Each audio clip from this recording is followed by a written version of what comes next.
Hello, good morning students. Now we're discussing 12th class chemistry. Today's topic is ammonia. तो P block के अंदर हमने nitrogen family start की है, जिसके अंदर हम कुछ इंपॉर्टेंट कंपाउंड्स पढ़ रहे हैं नाइट्रोजन के। लास्ट वीडियो में हमने डाई नाइट्रोजन कंप्लीट किया था, दैट इज N2।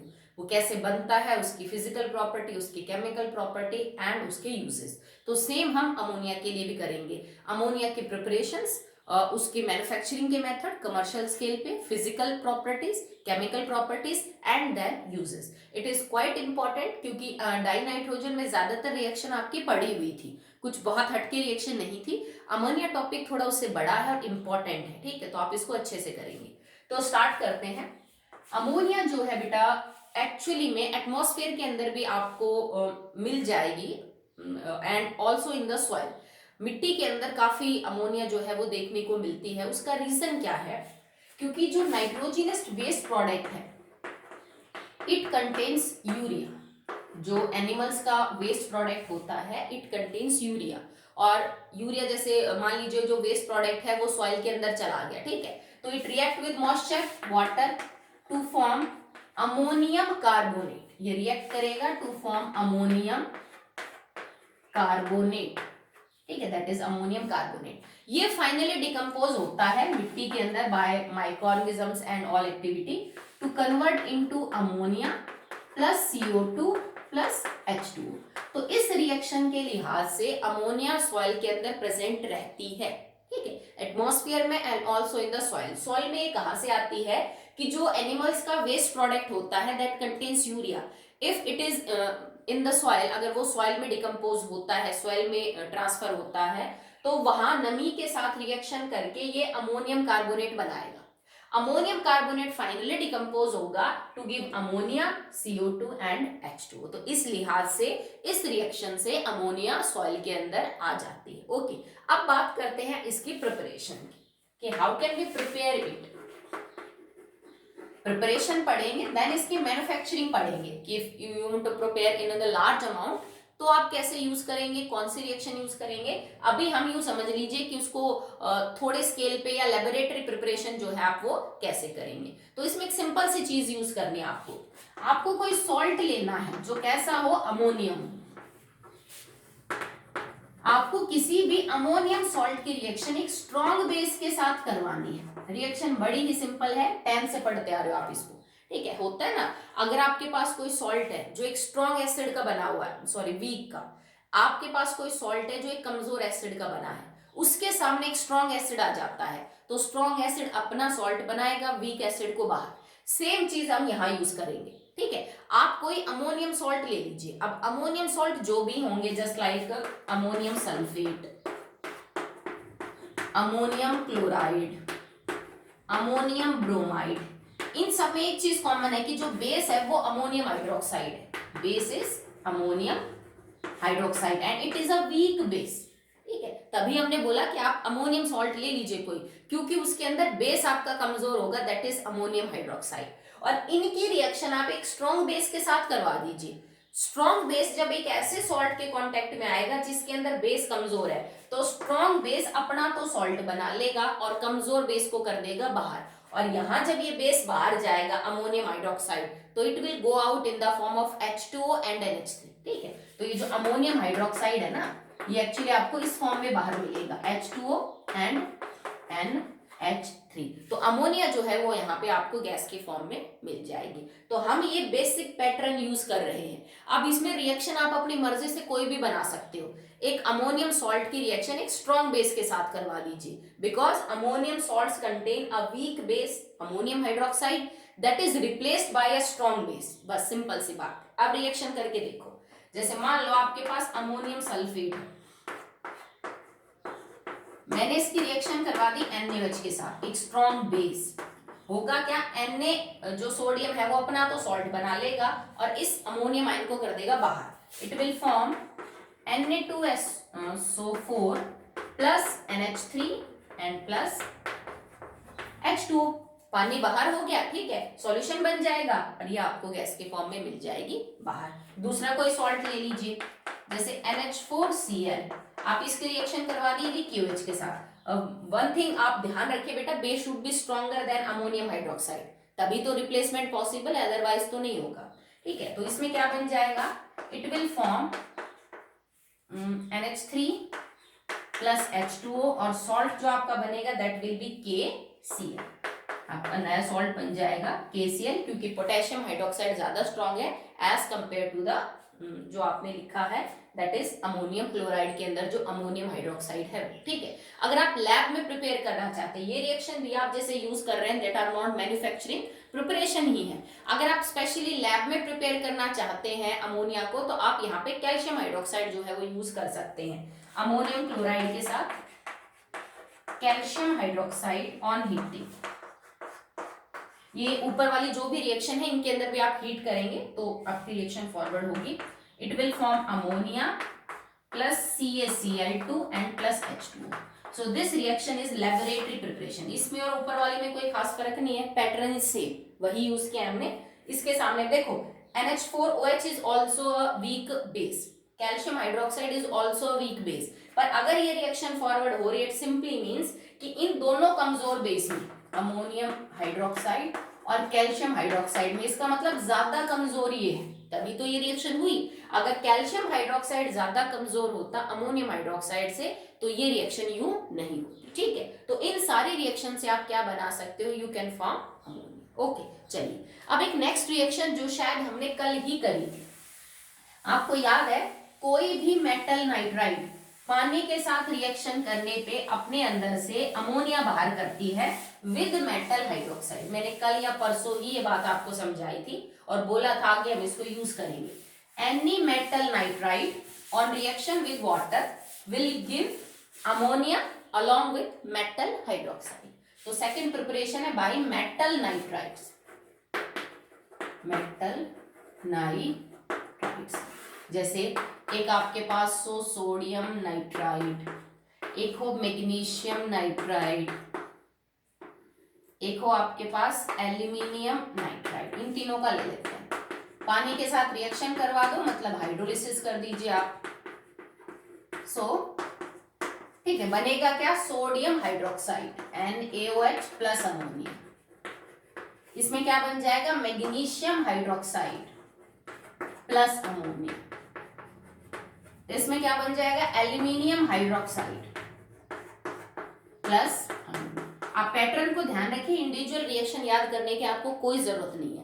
और दूसरा बेटा, वही रिएक्शन आपको कई टॉपिक में हेल्प करेगी। ये सेम रिएक्शन तुमने 11th में भी पढ़ी, ये सेम रिएक्शन तुमने अभी लास्ट टॉपिक में भी पढ़ी, दोबारा से अगले टॉपिक में भी पढ़ रहे हो। तो एक ही रिएक्शन आपको कई जगह पे हेल्प करती है, आप उसको रटने की नहीं, उसको समझने की कोशिश करिए। ठीक है, तो इस टाइप से भी आप क्या है बना सकते हो अमोनिया। पर एक चीज अगर आपने नोटिस की हो, जैसे इनमें हमने बनाया ऊपर वाली जो भी रिएक्शन थी जिसमें हमने एक स्ट्रॉन्ग बेस के साथ रिएक्शन करवाई थी अमोनियम सॉल्ट्स की, उन सारे रिएक्शन में जो अमोनिया बाहर निकल रहा था वो वाटर के साथ था, मतलब सॉल्यूशन में से निकलता हुआ जाएगा ना। जैसे तुमने मान लो ये तुम्हारा सॉल्ट है प्लस वाटर है, और जो अमोनिया निकलेगी वो इस सॉल्ट के अंदर से बाहर निकलेगी ना, सिंपल सी बात है, सॉल्ट के सॉल्यूशन में से होती हुई बाहर जाएगी। सॉल्ट में तो पानी भी है, तो अमोनिया जो गैस है ना वो थोड़ी सी मॉइस्ट हो जाती है।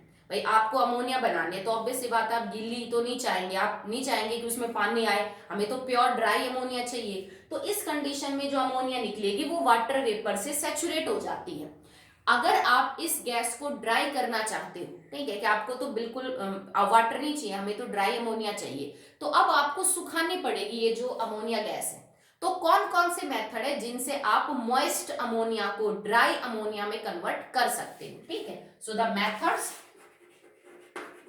टू कन्वर्ट moist NH3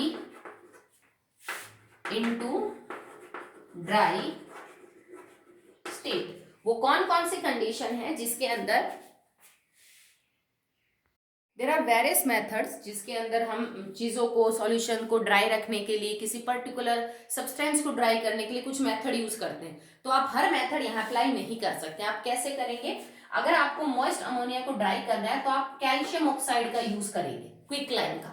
ठीक है, ये अच्छा वाटर का एब्जॉर्बर होता है, तो आप मॉइस्ट गैस को पास करिए क्विक लाइन के ऊपर से, तो उस गैस में से मॉइस्चर को एब्जॉर्ब कर लेगा। आप क्या क्या यूज नहीं कर सकते हो, So you can't use concentrated H2SO4 for ammonia. आपको पता है कि जो कंसंट्रेटेड H2SO4 है वो अच्छा डिहाइड्रेटिंग एजेंट होता है, किसी भी चीज में से मॉइस्चर बड़ी जल्दी एब्जॉर्ब करता है, पर मॉइस्ट अमोनिया को सुखाने के लिए ये चीज यूज नहीं करेंगे। क्यों यूज नहीं करेंगे? क्योंकि अगर आपने कंसंट्रेटेड H2SO4 अमोनिया के साथ लिया, अमोनिया का नेचर बेसिक, ये एसिड, ये दोनों आपस में रिएक्शन कर लेंगे to form ammonium sulphate. Okay, so they will react to form ammonium sulfate. Concentrated H2SO4 इसको ड्राई नहीं करेगा, तो they will react, not vapour उसमें से एब्जॉर्ब करेगा पानी के, ठीक है। तो आप कंसंट्रेटेड H2SO4 को यूज मत करिए। अगर आप कैल्शियम क्लोराइड यूज करना चाहते हैं, क्योंकि जो एनहाइड्रस है बेटा, anhydrous calcium chloride is also a good absorber of water, ठीक है, तो इसको भी यूज नहीं करना। क्यों? क्योंकि कैल्शियम क्लोराइड भी अमोनिया के साथ रिएक्ट करके अमोनिएट्स बना लेता है। इट विल फॉर्म CaCl2.8NH3, जैसे वो नाइट्रोजन की ब्रोमाइड और आयोडाइड बना रहे थे ना, तो ये भी खुद रिएक्शन करता है अमोनिया के साथ। तो आप एनहाइड्रस CaCl2 को भी यूज नहीं कर सकते हैं। You also can't use anhydrous P2O5, जैसे anhydrous concentrated H2SO4 good absorber है पानी का। Anhydrous phosphorus pentoxide is also a good absorber water. क्यों? क्योंकि P2O5 को जहां पे भी पानी मिलेगा वो उसके साथ रिएक्ट करके बना लेता है फॉस्फोरिक एसिड H3PO4। ये तो खुद अच्छा एब्जॉर्बर है पानी का। पर दूसरी बात कि जैसे ही मान लो P2O5 को वाटर मिला, उसने अमोनिया अपने गैस पास की, मॉइस्ट P2O5 ने शुरू में उसमें से थोड़ा सा पानी एब्जॉर्ब किया, बना लिया एसिड H3PO4, पर थोड़ा सा एब्जॉर्ब कर पाया। अभी आपकी गैस के अंदर मॉइस्चर है, ये जो बना हुआ एसिड है ना, ये जो बाकी अमोनिया बची है उसके साथ रिएक्शन कर लेगा। जैसे मान लो 5 या 10% भी अमोनिया में से पानी बाहर निकल गया और फॉस्फोरिक एसिड बना लिया P2O5 ने, ये जो बना हुआ phosphoric acid it can react with ammonia to form ammonium phosphate, और क्या बन जाएगा? Ammonium phosphate, NH4 thrice PO3, ammonium phosphate बन जाएगा, ठीक है। अब जो अमोनियम फॉस्फेट आपके पास बना है, 1 सेकेंड, NH4 सॉरी 4 आएगा, हाँ 4, ठीक है। अमोनियम फॉस्फेट जो आपके पास PO3, ठीक है, ये जो बनेगा एक्चुअली में रिएक्शन होगी, तो यहाँ पे भी आप 1 सेकेंड NH4 PO3,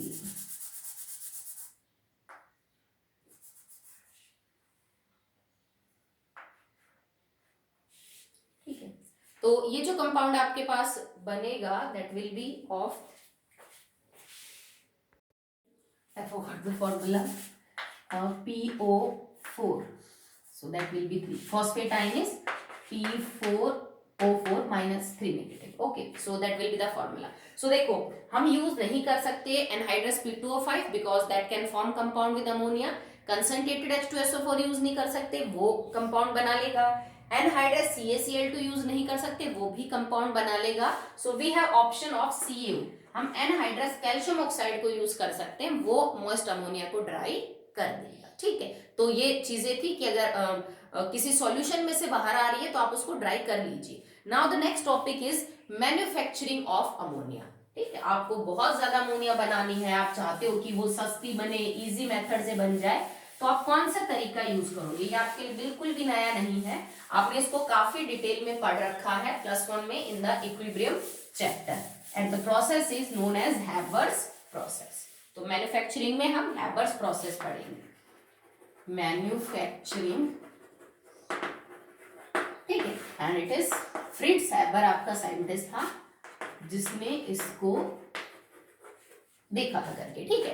तो हैबर्स प्रोसेस के अंदर हम करते क्या है एक्चुअली में, nitrogen gas react with hydrogen gas to form ammonia in the gaseous state, ठीक है। ये आपकी रिएक्शन बैलेंस आउट है, आपके रिएक्टेंट भी गैस है, आपके प्रोडक्ट भी गैस है, and this reaction is an reaction of equilibrium. ये आपके रिवर्सिबल रिएक्शन है, रिएक्शन एक्सोथर्मिक है, दिस रिएक्शन इज एक्सोथर्मिक, ये मैं आपको क्यों बता रही हूँ, बिकॉज आपको ये हेल्प करेगा टू इंक्रीज अवर प्रोडक्ट। और इसमें एक्चुअली में -92.4 किलो जूल पर मोल एनर्जी, माइनस इसलिए लगाया है क्योंकि एनर्जी बाहर निकल रही है, बिकॉज रिएक्शन इज एक्सोथर्मिक। तो पर मोल के हिसाब से इसमें 92.4 किलो जूल एनर्जी जो है वो बाहर निकलती है।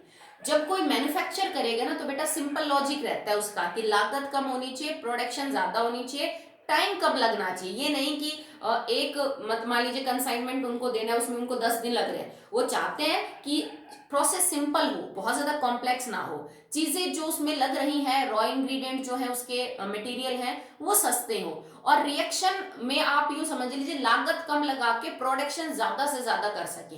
Because this reaction is an equilibrium reaction, तो हम यहाँ पे ली चैटलियर्स प्रिंसिपल लगा के प्रोडक्शन को बढ़ा सकते हैं। So now applying Le Chatelier's principle, ठीक है। अगर आप यहाँ पे ली चैटलियर प्रिंसिपल को यूज करेंगे तो you can increase the production of ammonia to another level. आप बहुत ज्यादा जो है वो क्या कर सकते हैं, इसकी प्रोडक्शन को बढ़ा सकते हैं। कैसे करेंगे, देखो सबसे पहले रिएक्शन एक्सोथर्मिक, मतलब हीट बाहर निकल रही है।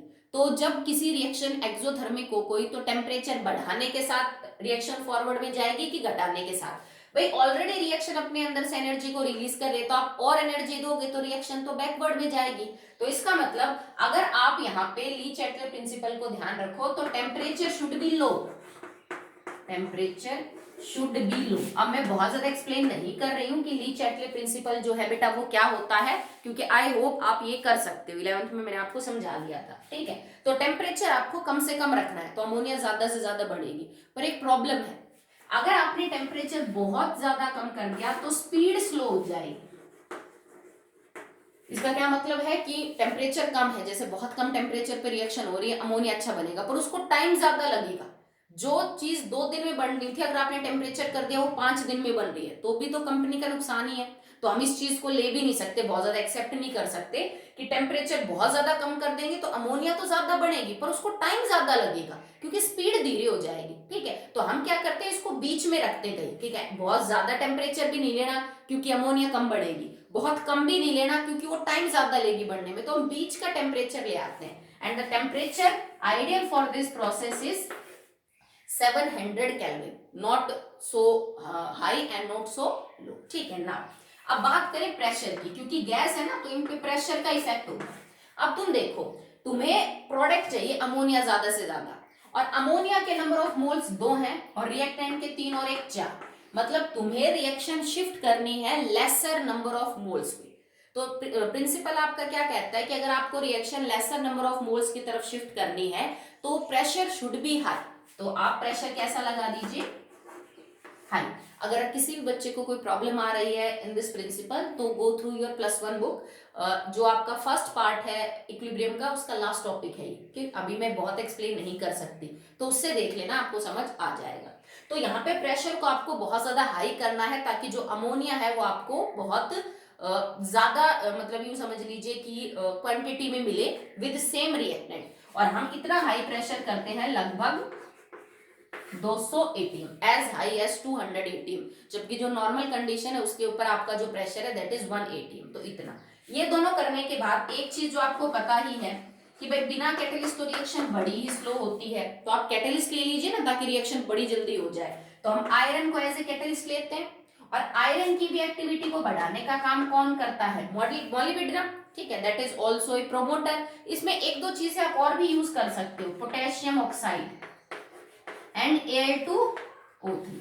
आपने ये शुरू के जो 2 है वो तो आपने पहले पढ़ लिए होंगे, ठीक है। बट आप इसके अंदर आयरन की एक्टिविटी को बढ़ाने के लिए मॉलिब्डेनम यूज कर सकते हैं, आयरन ऑक्साइड है, पोटेशियम ऑक्साइड है, Al2O3 है, ये सब मिलके कैटलिस्ट का काम करते हैं और रिएक्शन की स्पीड को बहुत ज्यादा गुना बढ़ा देंगे। तो हमें अमोनिया जो है वो बहुत जल्दी क्या है, मिल जाएगा। तो यहाँ पे because reaction is reversible, equilibrium की रिएक्शन है, हम इस पे इस प्रिंसिपल को लगा के वो आइडियल कंडीशन पता कर सकते हैं जिन कंडीशन पे हम अमोनिया ज्यादा से ज्यादा बना सके, ठीक है। मतलब temperature should be low, but बहुत भी लो नहीं क्योंकि रिएक्शन की स्पीड कम हो जाएगी, तो हमने लगभग 700 केल्विन ले लिया।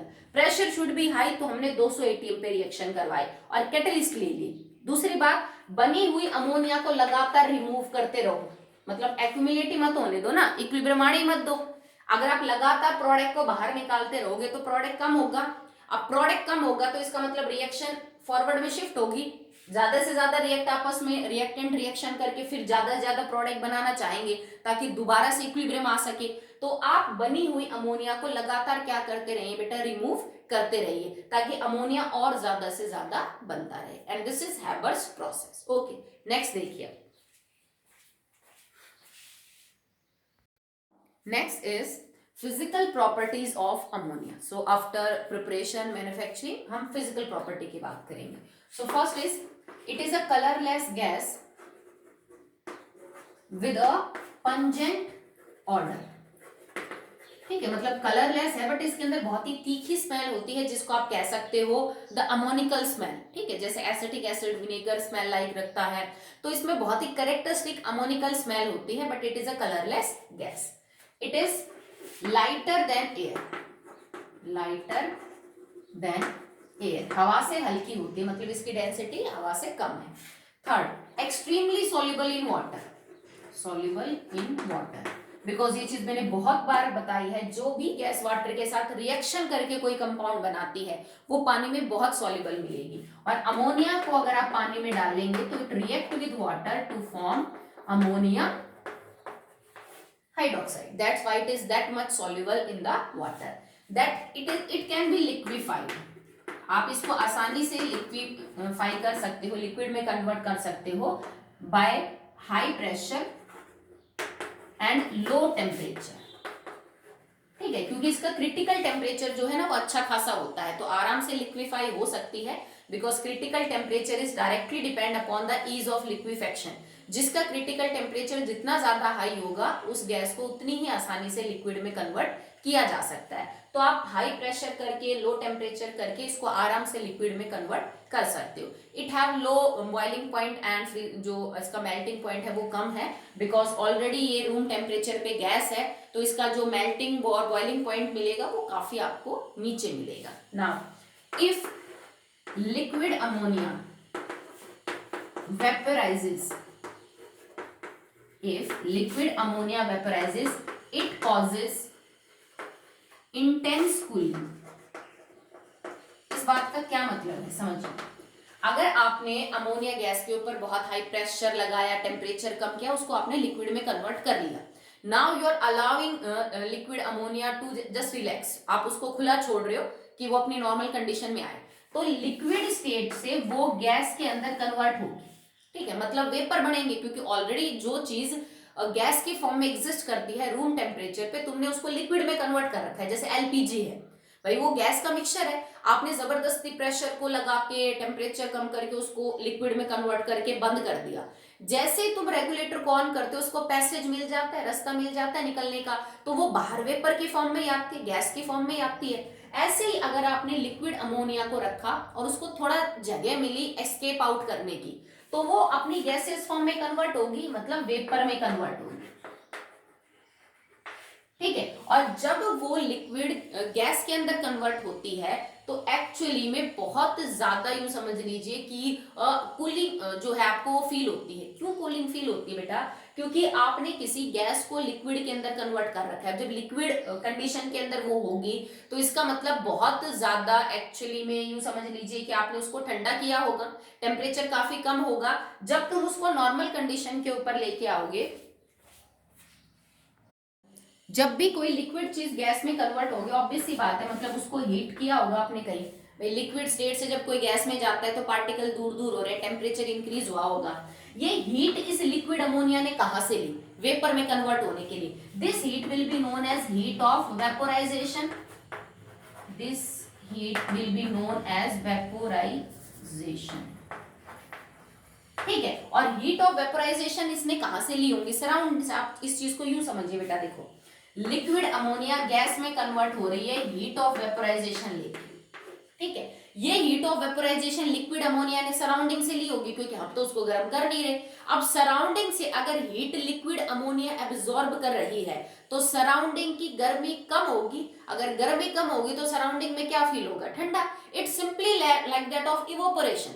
जैसे होता है ना कि इवोपोरेशन में क्या होता है कि मॉलिक्यूल्स एनर्जी लेके गैस के स्टेट में चले जाते हैं। तो जहां गर्मी ले ली तो आसपास में गर्मी कम हुई तो मतलब ठंडा हुआ।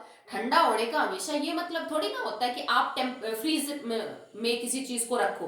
अगर पहले बाहर का टेम्परेचर 15 डिग्री है और अब वो 15 से 10 हो गया तो इसका मतलब ठंडा ही हुआ है, सिंपल है। तो यही लिक्विड अमोनिया करता है कि लिक्विड से जब वो गैस में कन्वर्ट होगा तो उसको एनर्जी एब्जॉर्ब करनी है, heat in the form of latent heat of vaporisation. ठीक है, जो आपने पढ़ रखा है और छोटी क्लासेस में, ये एनर्जी वो सराउंडिंग से लेता है।